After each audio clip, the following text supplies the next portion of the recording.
Welcome everybody. Happy Friday. You heard a little bit of Jim and myself having a little bit of a diatribe. I'm sure that we're all kind of talking and thinking about what life is going to be like in the quote unquote new normal. So I'm sure we're going to get into lots of that today. So thank you so much. My name is Natalie Yeadon, and I'm one of the co-owners and managing directors with Impetus Digital. For those of you who are not familiar with Impetus, we offer a whole slew of asynchronous and synchronous virtual tools in our Impetus Insight platform. And our mandate is really to provide these services for life science companies and things like advisory boards, investigator meetings, co-author groups. At the end of the day, we really believe at Impetus that everything starts with a conversation.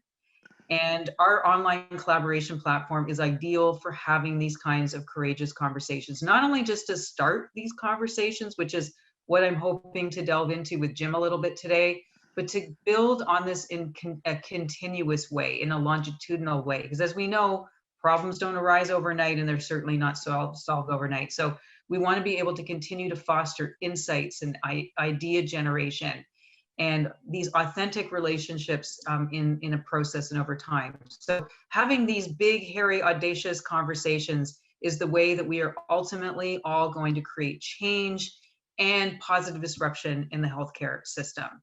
So with all of that said, the idea behind this webinar series that we're calling Fireside Chats, and I also do something else called Courageous Conversations on our YouTube channel, is to talk about some of these big, juicy, controversial, provocative ideas, and to sort of put things out there to the world to discuss these opportunities and issues that healthcare is facing today, and figuring out how we are all going to work together to make that happen. So very happy and honored to have the esteemed Jim Lefevere here with us. He's got over 20 years of experience. He's progressed through several positions as an executive marketer and as a leader within Roche, as you all know, one of the world's leading biotech companies, a global pioneer with over 94,000 employees across 100 countries, generating more than 53 billion annually in revenue. So early in his career, Jim led the marketing efforts in a diverse number of teams across Real Med Corporation. It's now called Avality. He's been with Tellstreet.com as well as Pearson Education. Now in his current role as Director of Global Marketing Services for Roche, he leads the overhaul of their existing marketing infrastructure. So wouldn't we all want that, to drive digital transformation? So what we're going to be doing today is we're going to have a little bit of a casual, calm, cool, collected fireside chat for the next 30 to 40 minutes, and then we're going to open it up for questions. So what we're going to do, since there's so many people on the line, is we will ask you to use your chat feature at the bottom of this call, of this Zoom platform, to be able to either A, raise your hand, or to actually enter your questions, and we will see those and we will ask you those we will ask your question on your behalf. So looking forward, start thinking about your questions now, and we look forward to managing those. So welcome, Jim. Thank you so much for coming today. Thank you, Natalie. It's a pleasure to be here, and look forward to a good, lively conversation. Absolutely. So just to kind of get our feet wet a little bit, getting to know you a little bit, why don't you just tell us about some of the work generally that you're doing around dismantling and and recreating what it looks like to do marketing, perhaps even at Roche? Absolutely. So my career personally has always been around technology, marketing, digital, and kind of that intersection between all of that. And I've really tried to focus on trying to be an internal intrapreneur within whatever organization I've been in, and trying to, I think the word disruption is not necessarily the right word, but to try to drive definitely incremental change for the positive. And I think that's inherent with marketing and digital in particular. And so I've really tried to center my career in that area. And most recently within Roche, I've led a digital transformation. And by transformation, meaning we've completely changed the way that we go to market, how we approach the customer, and driving that more rather than offline, driving that through online channels. And that's really kind of where my passion is, where my interests are, and where I've focused my career overall. And so it's been a fun journey and a fun ride. And has not been without its difficulties and troubles. And hopefully we can talk a little bit about that today, because I think that's where people really are interested, and the change management aspects of it as well. So why don't we dig in right there? Because I think that a lot of people can relate to that. And I think, we would be remiss not to actually collect some of your opinions and ideas about the work that you've been trying to delve into around digital transformation and change management prior to the COVID-19 pandemic.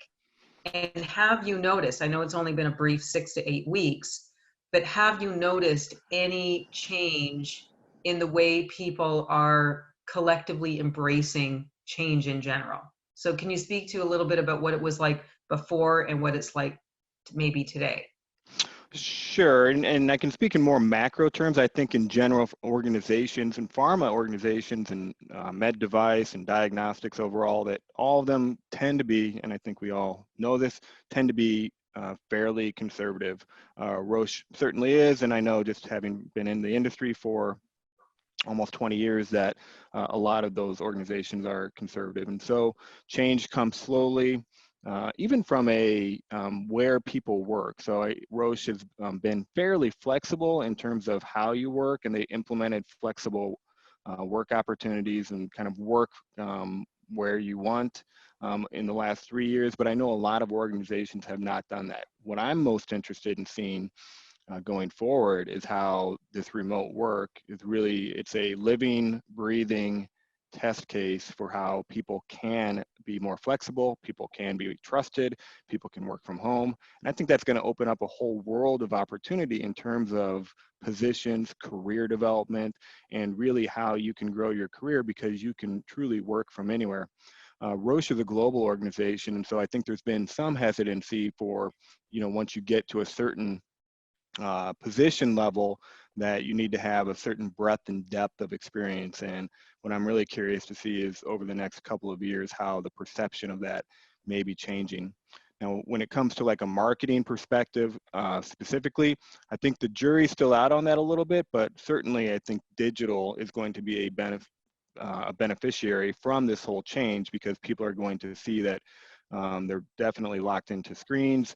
People are, I think, longer term going to be staying at home more, and going to be on their computers and their phones even more than they probably already have been previously. And so I think this will also drive a further shift from a marketing perspective to digital.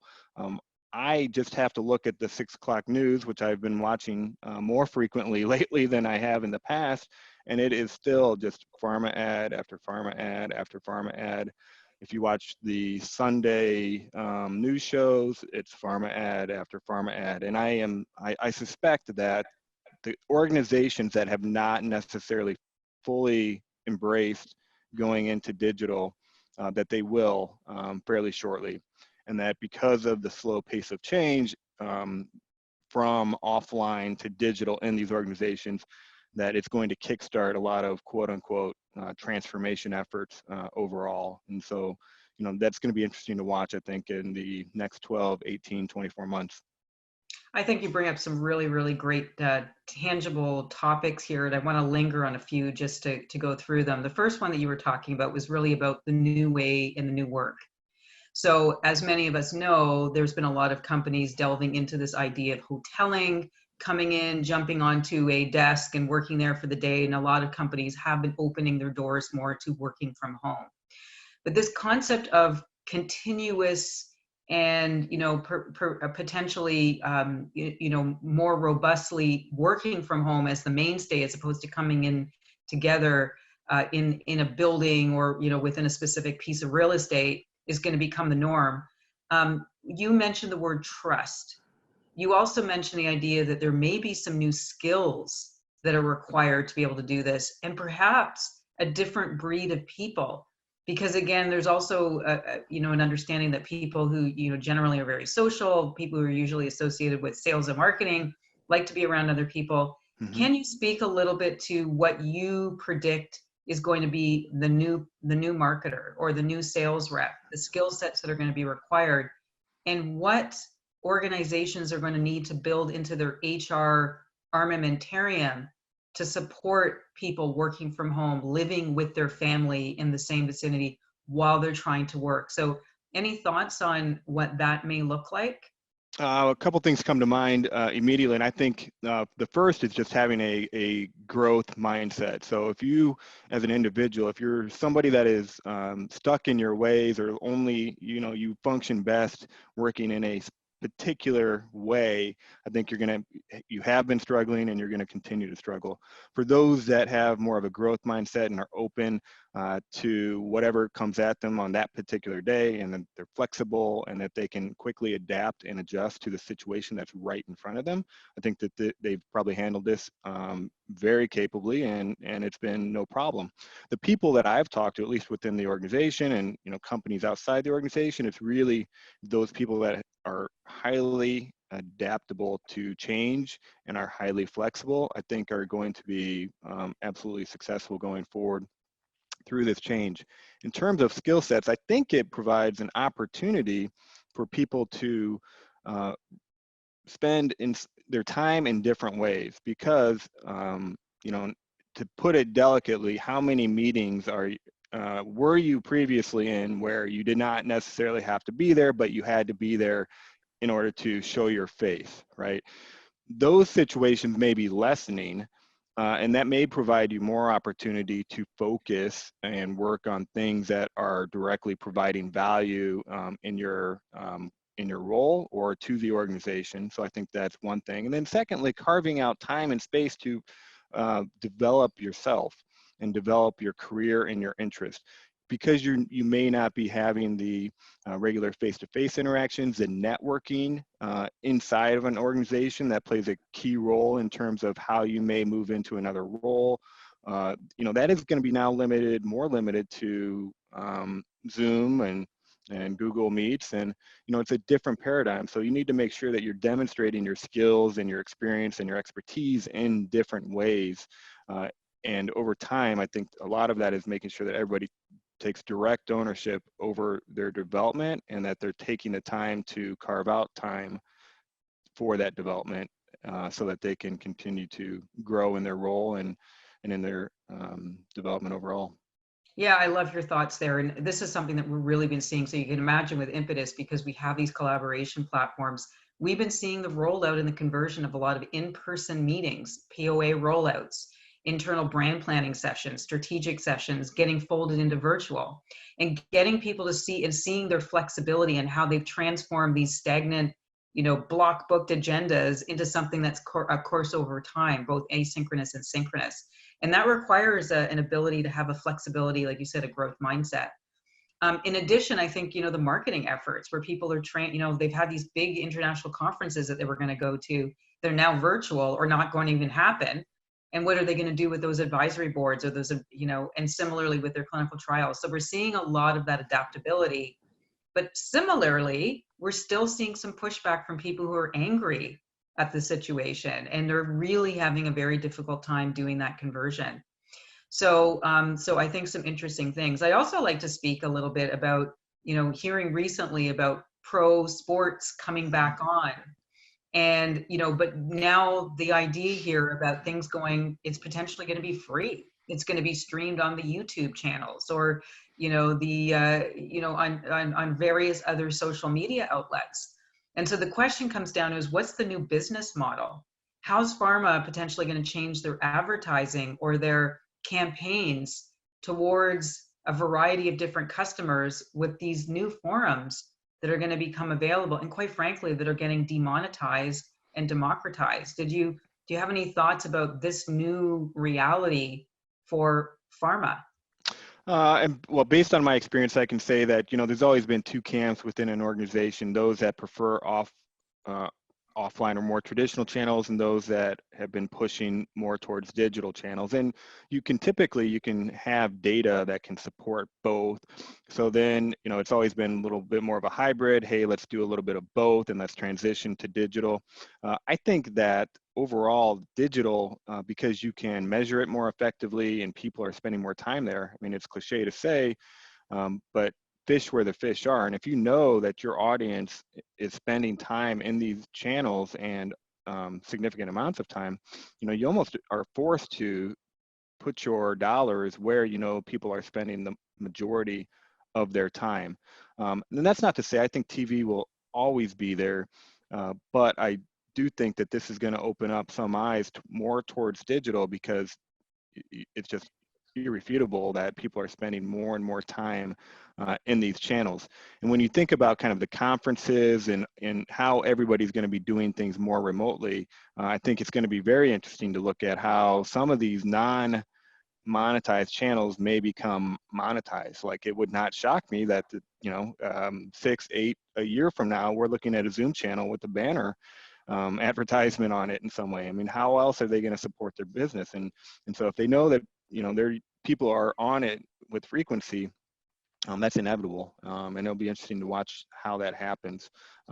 But just again, watching the TV, I know that the spending is still there, so we'll see how quickly that takes hold.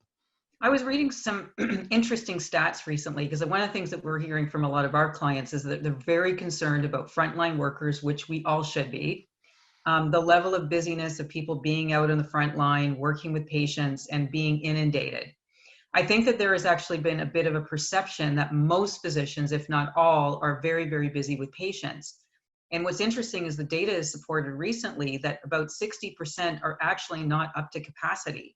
And in fact, that's actually the average. It's probably closer to about 80%. So was just curious about your ideas about people being a little conscientious or a little too conservative about their approach, about not wanting to bother physicians during this period post-COVID, now getting into it. Do you have you had any of those conversations, and what are people saying? That's an interesting question. Not necessarily. I think, the viewpoint has always been that physicians are people too, and they're definitely people when they go home. And so their usage of social media, digital channels does not necessarily differ from that of anybody else or the average individual. And so, from a targeting perspective, you should still consider digital channels as a key part of your overall marketing mix, because they are people too when they go home. The sensitivity, I think, you hit on it when we first opened up around the new normal. And the new normal is here. It's not like something that's coming next week or the week after. It's like we're in it today.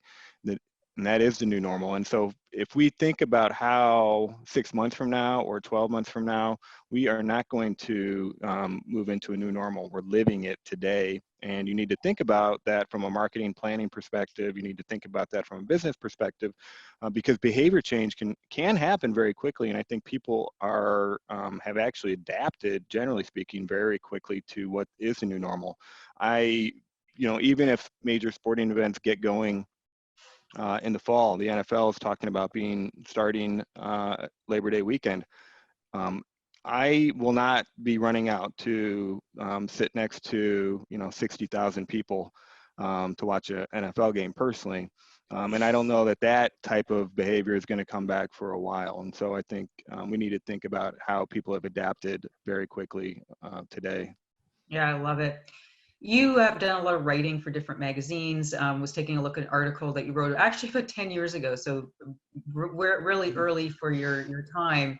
And you wrote about a revolution that was coming in terms of pharma, healthcare companies, technology, and digital tools in social media. You were calling it 10 years ago Health 2.0. So now, it being a decade later, what kind of predictions do you have for 10 years from now?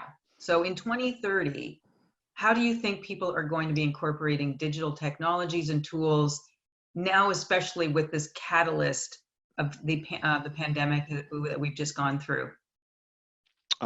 Great question, interesting question. And had I known, fast forward from 2009, the words that I was writing at that time, that actually the pace of change would have been as slow as it has been, I would have been surprised. But at the time, writing around the Health 2.0 and the fact that change was coming a little bit more slowly, I think at the time I said that it's an ultra marathon, and I do believe that the change is an ultra marathon. So it's not even at marathon level, we need to be prepared for a long-term change, and that the wheels of healthcare grind very slowly. I think what we're going to see now, and I can already sense it within my organization, and I can see it from other organizations, that it's going to definitely accelerate the move to telemonitoring, virtual visits with your doctor, where you might have seen early adopter status with some of those things. I think that's going to greatly accelerate, and it's going to actually become mainstream extremely quickly. And to highlight that point, I had a normally scheduled visit with my GP back in March, and within a week, and I was shocked by how quickly they adapted, within a week, I had a televisit with them to get my prescriptions approved and refilled. And the thought of doing that, honestly, the week before that it happened, I wouldn't have thought it was possible. And I think you're going to see that because doctors are having to make this change. And then I think from a patient perspective that they're seeing the convenience of it. So rather than having to take a half day off work or a couple hours and go see their doctor, right? They can go into a conference room, get on their phone or computer, have a virtual visit, and it's done. And those types of activities are, I think, going to accelerate greatly. From a organizational perspective, at least I can speak, very highly of Roche, is that they're encouraging that, and they're putting things in place in order to allow customers or their employees to be able to take advantage of all of those different opportunities. They have provided the app Headspace for mental health to all their employees for free. So those types of things I think are going to greatly accelerate, and you're starting to see that happen already. And, in this race for getting to the front stage of this digital new arena that we all have to basically function in, what do you think are some of the missing components that pharma is currently finding themselves in so that they can actually swim with the sharks? How can they make that successful transition into this new digital sphere that they're going to be finding their customers in, their pharmacists, their nurse practitioners, their physicians, and the way they're doing things like telemedicine? So we're doing things in a certain way. We're sending sales reps in to meet with them. There's a lot of physicality. There's a lot of in-person. There's a lot of trust building. So what is currently, you think, going to be missing that we're going to need to fill in the blanks? Well, what I've been seeing so far is that the ability to have virtual calls has gone down significantly. And so, if you look at the time frame of this pandemic, you had basically mid-March until the beginning of May, and things are, slowly starting to get normal. And so what I've seen is that there's definitely kind of a, people didn't know what was going to happen, when in the March timeframe, and then you see this kind of dip, like, okay, well, life is going to continue to move on. The world is not going to blow up, and that we need to figure out what that new normal is and how we need to adjust. And so you're starting to see call volumes start to go up. You're starting to see people get out, and they have to figure out a way to resume some of that normalcy, but they have to utilize and leverage technology to the best extent that they can in order to do so. And I think it's just that adaptability, and that you're going to see people taking more virtual calls. You're going to be delivering information in a different way to people, and it's adapting to that and being able to create that in a way that can be delivered and consumed in an easy way, I think is the path forward. It's not necessarily going to rely so much on personal rapport. It's very difficult to develop personal rapport through screens, but you're going to have to do that. You're going to have to develop a presentation style that's more conducive to virtual versus in person. And so all of those things I think you're starting to see begin to take shape. And of course, it'll start to develop and refine over the coming months and year or so. I think you bring up some really fantastic points. And even within our own business with the synchronous and the asynchronous touch points, we oftentimes tell our clients that the synchronous virtual, which is what we're doing right now, is a very different type of communication than in person. We find it actually very energy sapping Hmm. Unlike a real meeting where you can actually have energy dissipators, where you can actually leave the room, get a coffee, go to the bathroom, talk to somebody at the water cooler. We don't have those energy dissipators. You have to be on. So we oftentimes encourage people to look at these as small bite-sized chunks. And as you know, everybody is trying to get your attention through millions of these webinars. We're one of a million webinars that are going on right now. And so how do you actually manage those dopamine drips? How do you manage the level of distractibility? And I think this is going to be an interesting question for pharma, is in the digital sphere, is this going to get just as noisy as having a bunch of sales reps out in the field trying to grab attention? Well, I mean, I hate to forecast what might happen from a sales rep perspective, but I think it's going to force a change and a different viewpoint for how you reach people. Feet on the street, I don't think long term having large sales forces, I mean, that's going to have to be reevaluated. What it ultimately ends up looking like, I don't know. But even in the earlier kind of phases of digital, I mean, there are numerous examples of people eliminating sales forces, trying to go all digital, experiments, if you will.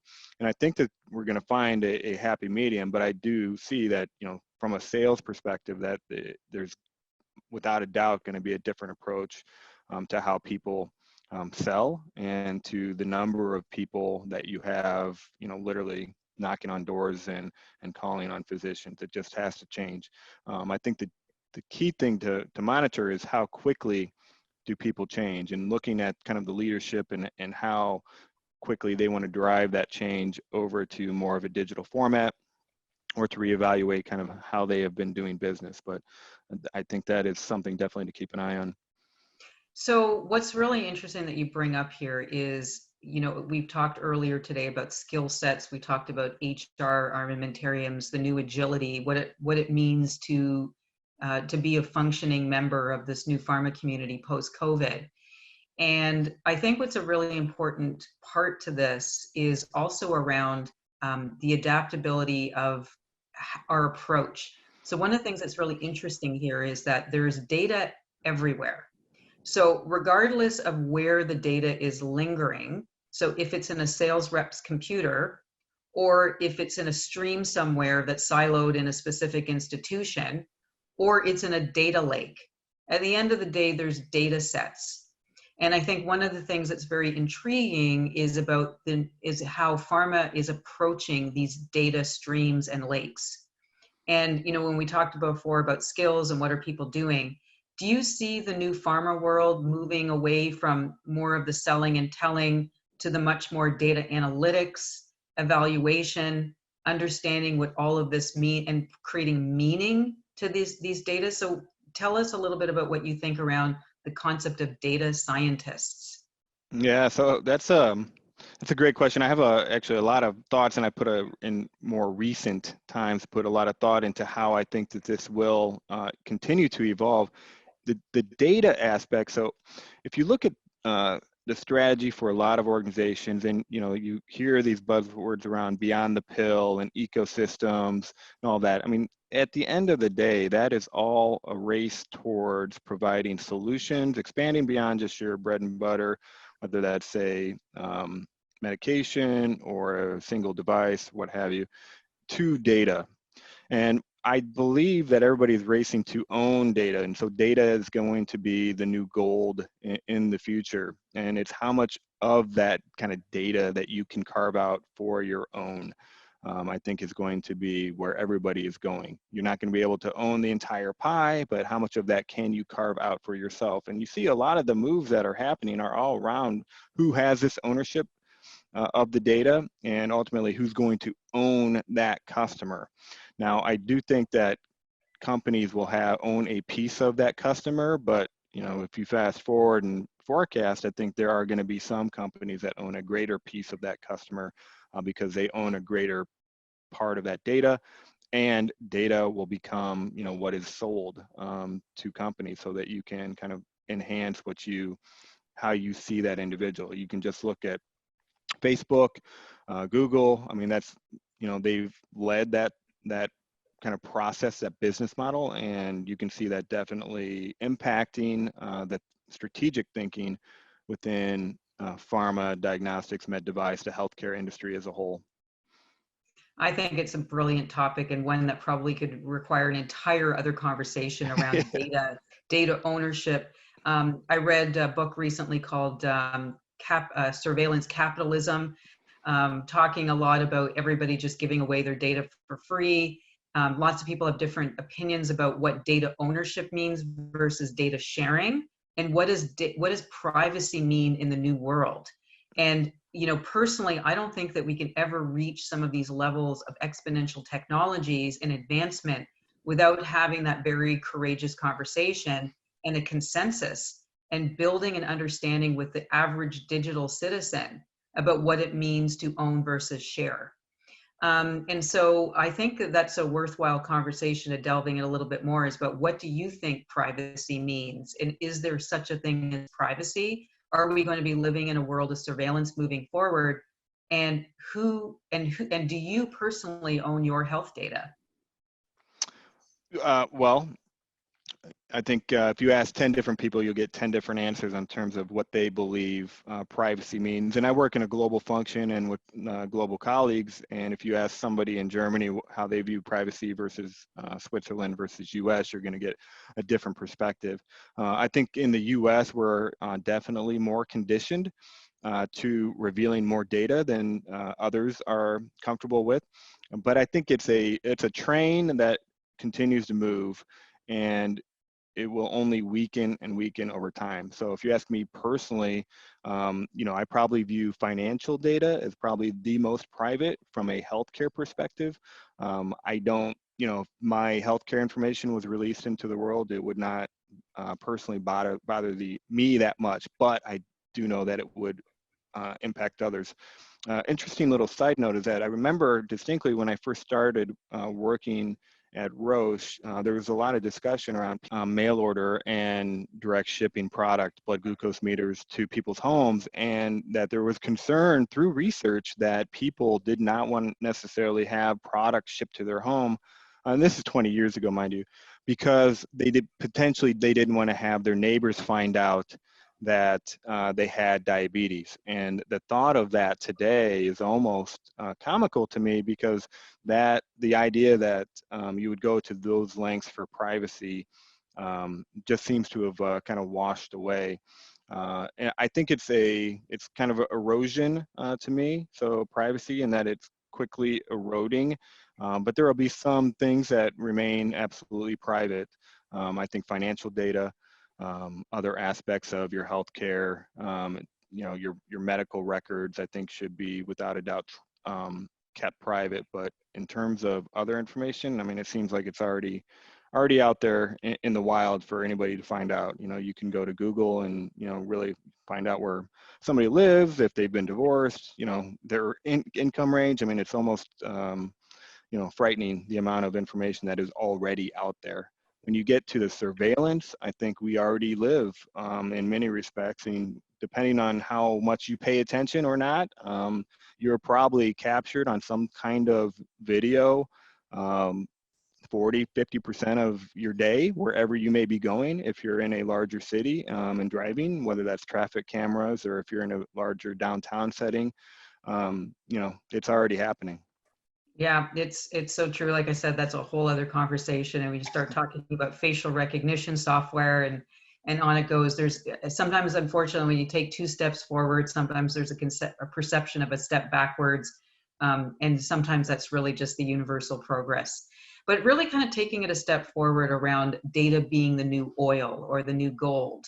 And basically machine learning, artificial intelligence, deep neural networks are all chomping away at data sets, right, as being the fuel, is, thinking about the world of clinical trials, and basically pharma being these manufacturer warehouses, these innovative entities that are creating new medicines and new ideas and new innovations. And part of that, and a big piece of that, is the clinical trial process, phase 1 to phase 3. Now we're talking about real world evidence. But a key component of that is the patient.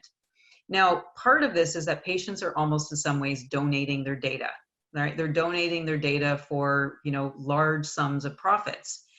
And so there are some schools of thought talking about the use of blockchain and about creating data sets in a place and a methodology through things like distributed autonomous organizations, as an example, or ways for you to capture your own data sets. So that every time a physician or a scientist or a researcher uses your data, that you actually get a little token, if that's cryptocurrency or if it's in dollars. Very similar to the democratization, if you think about the Peter Diamandis 6Ds, demonetization followed by the democratization, where everybody is a producer now on YouTube. And every time you get new viewership and you reach certain tiers, you get monetized, you get paid for it. So do you see a world one day where patients will get paid for their data, or people will get paid for their data? Yeah, and I think we're fairly close to that. I think you touched on the clinical trial aspect. Certainly, if you do any type of market research today, essentially people are giving up their privacy and their information in exchange for something, and that something is usually money to give us their thoughts. And I think that we're close to already being there. And I think in terms of data, patients are choosing or opting in, particularly in the U.S., to have that exchange occur. And that will only continue to increase in the future.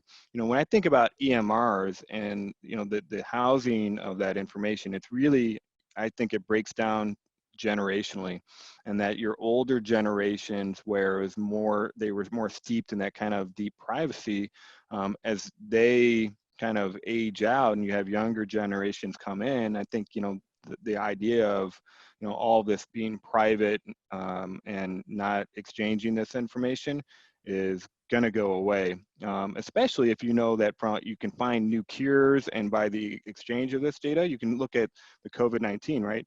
People are actively jumping in line to go get blood drawn and have their antibodies tested to see if they can go out and move freely about the world. And that kind of opt in, I would guess, I don't have any data, but I would guess that a lot of those people aren't active blood donors, so the desire for them to do that is that kind of that level of contributing back. I think there's an element of that, but then also that level of freedom that they're going to get. And so the price of freedom, so that they can go out and about and not be constrained within their home, really is priceless. And I think you're going to start to see more and more of that. I am 100% certain that I have not been exposed to COVID-19, but I'm really curious to actually get a test and find out 100%. And I would be willing to pay for that, even though I know that I haven't been sick. So those types of things I think are super interesting, and it'll be really fascinating to look out in the next year or so to see how all that has come together. It'll also be very interesting to see where pharma starts to redirect their strategies around the development of antibiotics, antivirals, like what direction is this going to go on strategically? Because as we know, a lot of times the strategy goes where the money flows.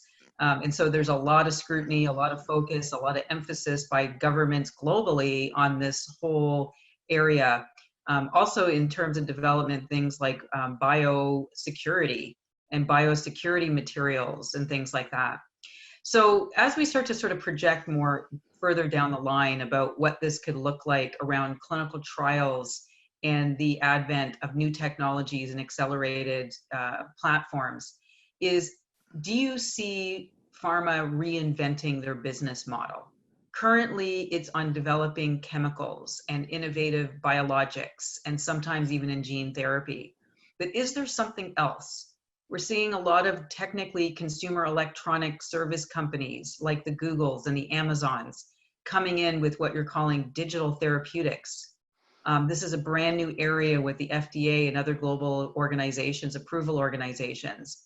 Is there an opportunity for pharma to reinvent itself?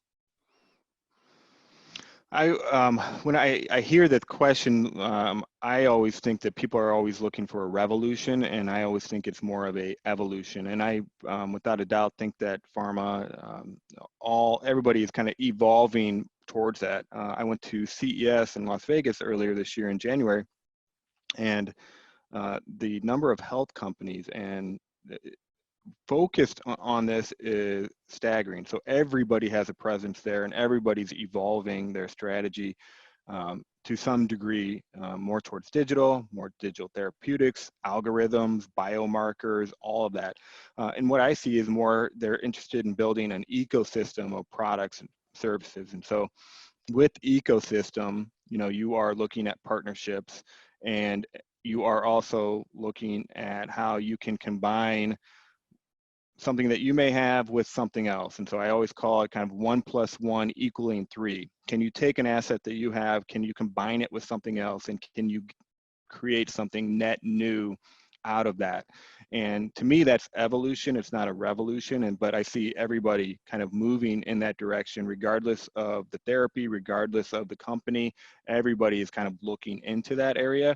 And it would look different depending on the company, but that's where things are going. And so, yes, I think there will be a huge component to digital therapeutics, but I think it will be in combination with other things. It might be a insulin pen with something, it might be a blood glucose meter with something, it might be a pill with something, but that's definitely where things are moving.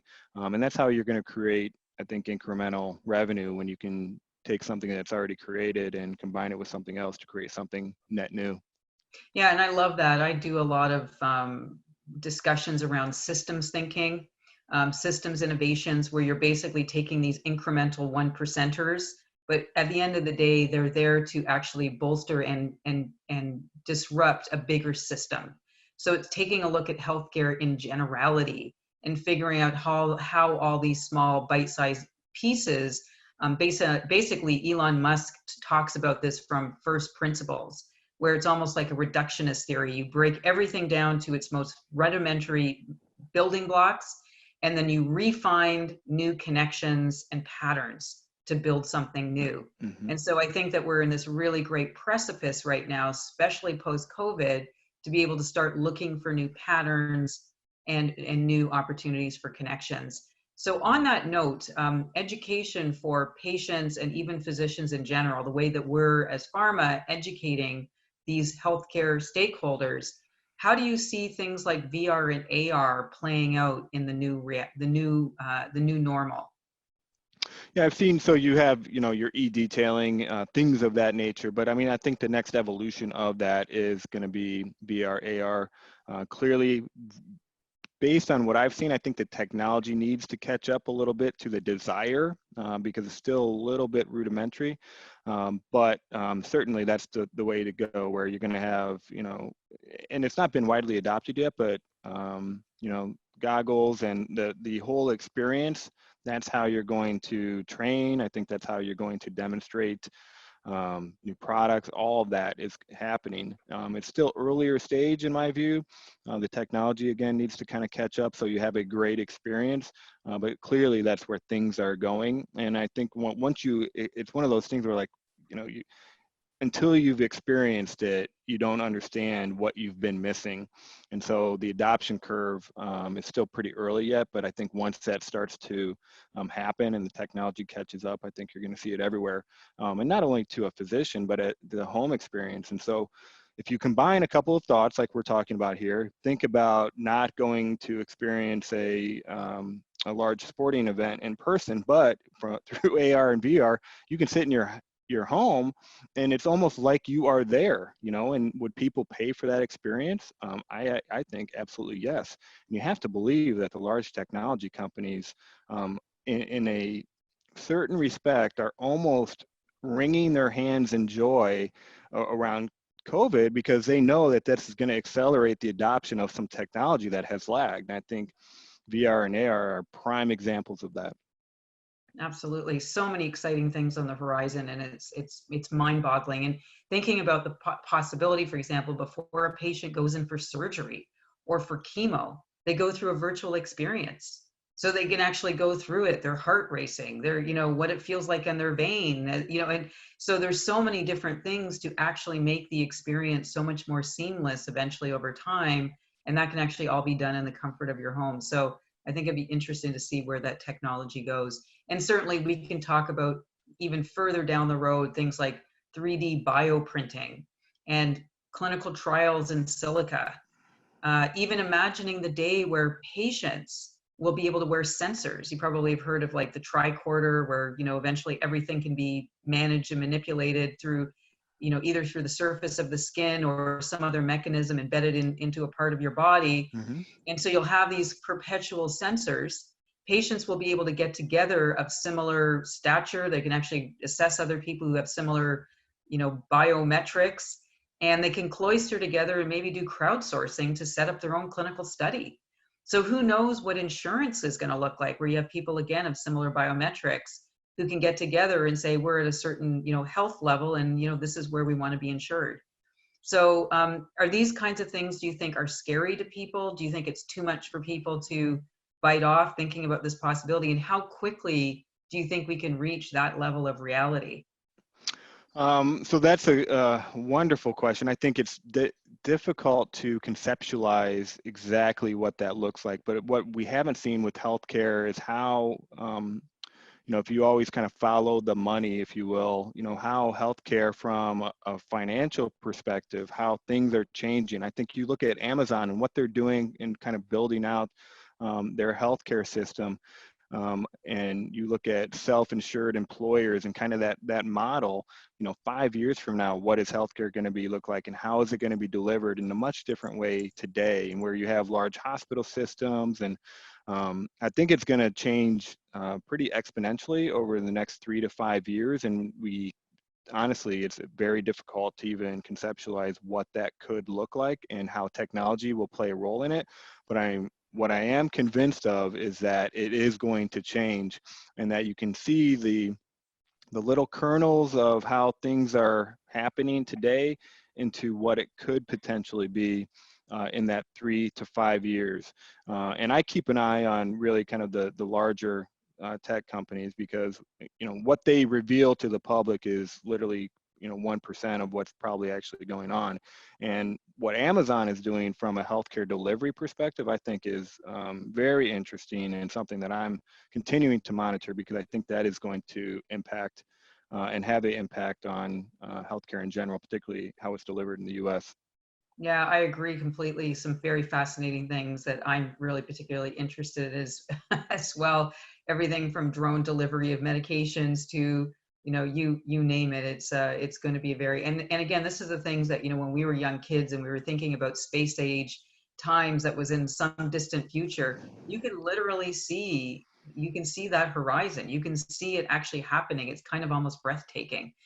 So where do you think, so, you know, last few questions before we open this up. And again, I just want everybody to start thinking, if they have any other questions for the last few minutes here, please type those into the chat box. But just really wanted to find out is, where do you think we're lagging? What kind of infrastructure, legal, compliance, regulatory, what kind of legacy items still lay in our way? Yes.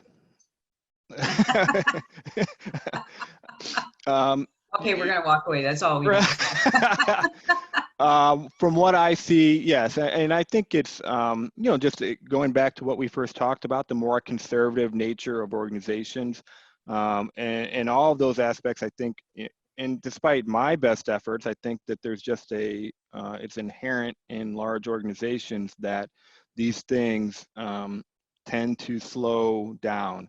I am seeing a little weakening, at least, of the idea that you know, you have to own all the IP, or, you know, some of the very stringent things that perhaps occurred in the past are weakening a little bit and making things a little bit easier to happen in the future. A lot of this, it requires conversation, and I think it plays directly into what we're talking about today, because a lot of it is built on rapport. So in order to get something approved from a regulatory aspect, or get something approved from a legal aspect, you have to spend time, you have to commit yourself to educating the person on the other side of the table, explaining what you want to do, and helping them understand, you know, the business benefit of it. And so that's going to take some time, because I think overall, doing this through Zoom is going to maybe slow things down initially, until some of those functions can begin to catch up and get to that new normal. Because from what I'm seeing, things will slow down in that regard. So somebody actually posted a question here, which is a really good one, is that, let's just say, for example, you're a very forward thinker in terms of marketing or medical or market access. You want to move ahead with some of these digital transformations within your organization, but your leadership is not as digitally savvy. They don't see the future the way that you do. What kind of advice or experience do you have about how to manage at a large multinational of managing that conversation? And what sorts of advice would you give people to get things moving? Wow, that's a great question, a big question. I would say probably the biggest thing, and this is regardless of where you are in the organization, is to spend time and cast a vision and outline the benefits of that vision. And if you're presenting to leadership that they don't see it or understand it, I do think it becomes an education effort, and where you need to spend time educating them on the why and being able to cast that vision. Of course, having your numbers buttoned up, being able to demonstrate why it's greater value to the organization, why it's greater value to your customers or patients that you're trying to attract, having all that, and putting together really that case study, I think is probably job number one. And then once you can begin to chip away at that, then it becomes a little bit more of a change management effort. And in that regard, I would say start small and build on small wins. And so rather, you cast a large vision, but you're going to start small. So you're not going to make it too intimidating. You're not going to try to bite off more than you can chew, and start off with one project.